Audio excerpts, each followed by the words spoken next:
Hi everyone, कैसे हैं आप सभी। आई होप आप सभी अच्छे होंगे। हम कंटिन्यू कर रहे हैं हिंदी भाषा साहित्य रचना कवि का वीडियो। ये पार्ट 7 लेके आया हूँ।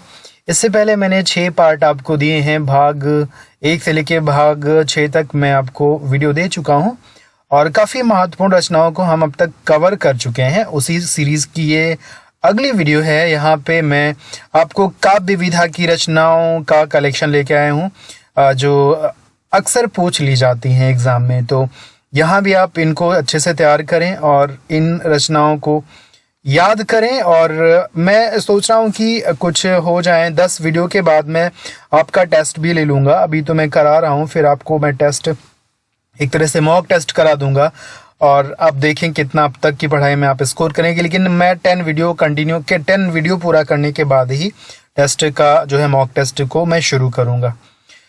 तो चलिए बिना डिले किए इसको भी कर लेते हैं। यहाँ पर भी बहुत सारी महत्वपूर्ण कृतियों को, महत्वपूर्ण काव्य रचनाओं को मैंने इकट्ठा किया हुआ है ताकि आप इन्हें याद कर सकें और अपने एग्जाम में अगर ये पूछी जाए तो आप अच्छा स्कोर कर पाएँ। तो कश्मीर सुषमा ये काव्य संग्रह या एक तरह का पद्य है। ये किसका है ये आपको बताना है। कश्मीर सुषमा, तो ये है। आई थिंक आपने इनको याद किया होगा। मैं आपको बताता हूँ ये कौन है। इनमें से कोई एक तो है, लेकिन वो कौन है आप टिक कर लिए हो तो मैं बताऊं। ये है श्रीधर पाठक। श्रीधर पाठक का है कश्मीर सुषमा। वैदेही वनवास ये किसने लिखा है। वैदेही वनवास। मैं थोड़ा सा हिंट दूं, इनकी 1-2 रचनाएं और काफ़ी फेमस हैं, जैसे कि चोखे चौपदे चुभते चौपदे। अगर चोखे चौपदे चुभते चौपदे आपने याद किया होगा तो उन्हीं का है वैदेही वनवास। तो ये हैं आपके हरिऔध जी, अयोध्या सिंह उपाध्याय हरिऔध, ये हैं इसके रचनाकार। शिवा बावनी ये बहुत ही ऐतिहासिक कृति है, बहुत महत्वपूर्ण कृति है। इनमें से किसी एक ने इसको लिखा है शिवा बावनी।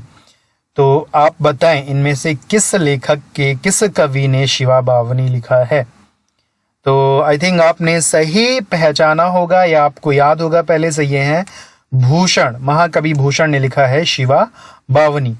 समर्पण किसकी कृति है। समर्पण काव्य किसका है। इनमें से 4 ऑप्शन में से एक है जिन्होंने समर्पण लिखा है। समर्पण कृति बताना है किसका है। तो ये है समर्पण जिन्होंने लिखा है, ये है माखनलाल चतुर्वेदी। माखनलाल चतुर्वेदी का है समर्पण। अगली रचना है सप्तपर्णा ये किसकी कृति है। मैं थोड़ा सा हिंट दूं तो आप बिल्कुल सही जाएंगे। इनकी कई रचनाएं हमने करा लिया है और इन्हें यामा कृति के लिए ज्ञानपीठ पुरस्कार भी दिया गया है। तो यामा का नाम सुनते ही यामा, नीरजा, निहार, सांध्य गीत, अतीत के चलचित्र, बहुत सारी रचनाएं हैं जिनके लिए ये जानी जाती हैं। ये है महादेवी वर्मा। साकेत किसने लिखा है। साकेत तो बहुत बड़ा महाकाव्य आप कह सकते हैं और काफ़ी आप इसको पढ़ भी चुके होंगे। तो ये गलत होने का तो आई डोंट थिंक सो कि कोई चांस हो। ये सबका सही होना चाहिए। ये है मैथिली शरण गुप्त का साकेत। सामधेनी रचना भी बहुत बार पूछी जाती है। इनमें से 4 ऑप्शन मैं आपको दिखाऊं। पहले 2 नीचे हैं, जयशंकर प्रसाद, रामधारी सिंह दिनकर, और यहाँ पे पद्मलाल पुनालाल बख्शी, किशोरी लाल गोस्वामी। तो सामधेनी भी आप अगर अब तक नहीं नोट किए हैं तो इसको भी वेरी इंपॉर्टेंट में नोट कर सकते हैं और इसको लिखा है रामधारी सिंह दिनकर जी ने, सामधेनी। साहित्य लहरी जो काफ़ी महत्वपूर्ण है। आई थिंक ये सबका सही होना चाहिए। ये भी एक तरह का एपिक है, बहुत फेमस है साहित्य लहरी और इसको लिखा है सूरदास जी ने लिखा साहित्य लहरी। सीपी और शंख रचना भी बहुत महत्वपूर्ण है। आपको बताना है ये किसने लिखा है। ये 4 ऑप्शन आपके सामने हैं। निराला जी, दिनकर जी, महावीर प्रसाद द्विवेदी, जयप्रकाश भारती। सीपी और शंख बताना है किसने लिखा है। तो सीपी और शंख रचना भी बहुत ही फेमस है। ये लिखा है रामधारी सिंह दिनकर ने लिखा सीपी और शंख। इसके बाद है सुदामा चरित भी बहुत फेमस है और ये हाई स्कूल इंटर के कोर्स में भी है। आपने ये शायद पढ़ा होगा ये छंद की, शीश पगा न जगा तन पे, है ना, धोती फटी सी धोती फटी सी लटी दुपट्टी, ऐसे करके बहुत, मुझे याद नहीं आ रहा है मतलब पूरी तरह से लाइनें, लेकिन बहुत महत्वपूर्ण है। सुदामा के चरित्र को बहुत खूबसूरती के साथ वहां पे व्यक्त किया गया, सुदामा चरित नामक कृति में, काव्य में। तो ये जिसने लिखा है उनको आपको पहचानना है। अगर आपने उस टाइम पे अच्छे से पढ़ा होगा तो बिल्कुल सही होगा। ये है नरोत्तम दास, नरोत्तम दास ने लिखा है सुदामा चरित। स्वर्ण धूलि, ये भी महत्वपूर्ण काव्य कृति है। स्वर्ण धूलि को बताना है कि किसने लिखा है, सुमित्रानंदन पंत ने या महावीर प्रसाद द्विवेदी ने, रामधारी सिंह दिनकर या प्रेमचंद ने। स्वर्ण धूलि तो बताएं आप इसको भी, बहुत ही आसान लेकिन महत्वपूर्ण है ये।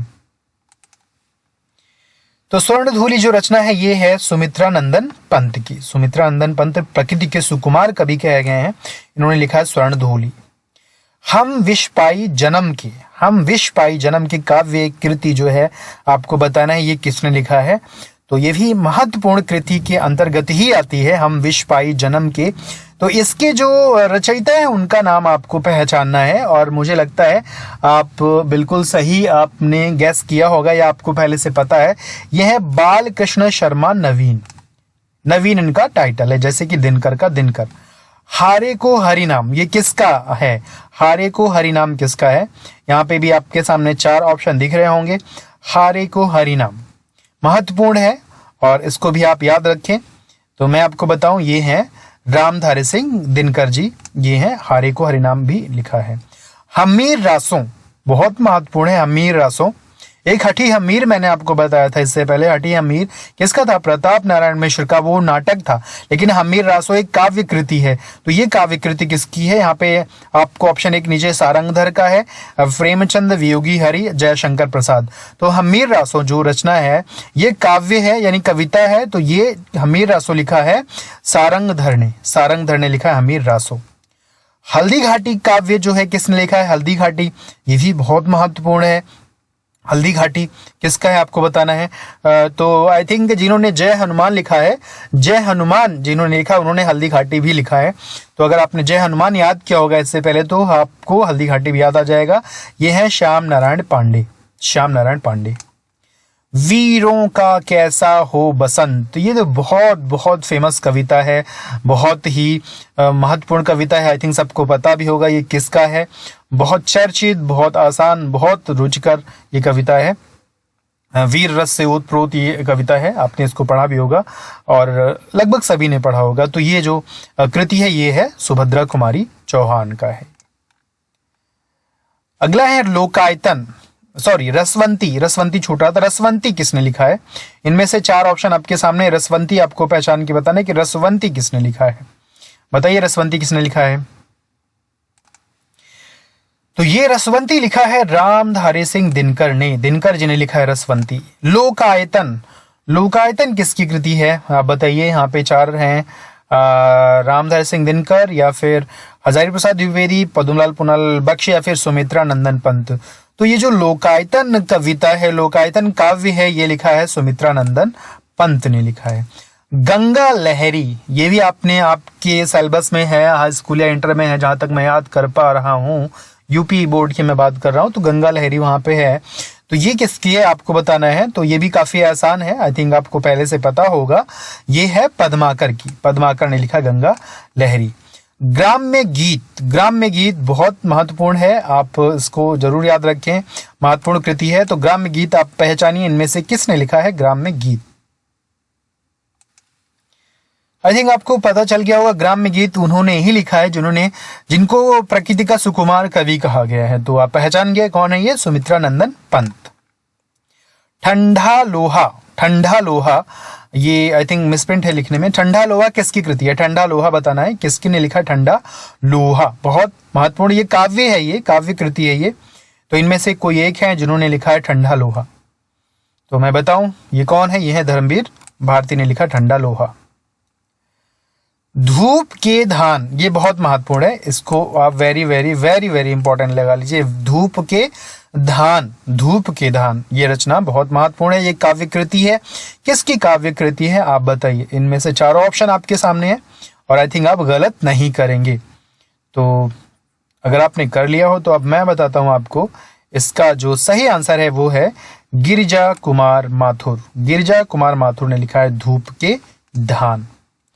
पंचवटी, पंचवटी के लेखक आपको बताना है। पंचवटी किसने लिखा है? ये भी ऐतिहासिक है, काफी महत्वपूर्ण रचना है। आई थिंक आप इसको पहले से जानते होंगे, नहीं जानते हैं तो अब आप जान लीजिए। ये लिखा है मैथिली शरण गुप्त ने, पंचवटी।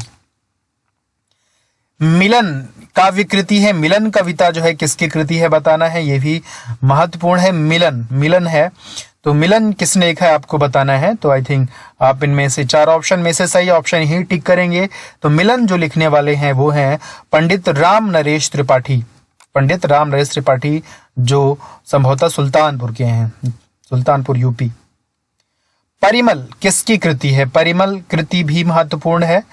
परिमल को मैं हिंट देता हूं, आप पहचान पाएंगे तो ठीक है।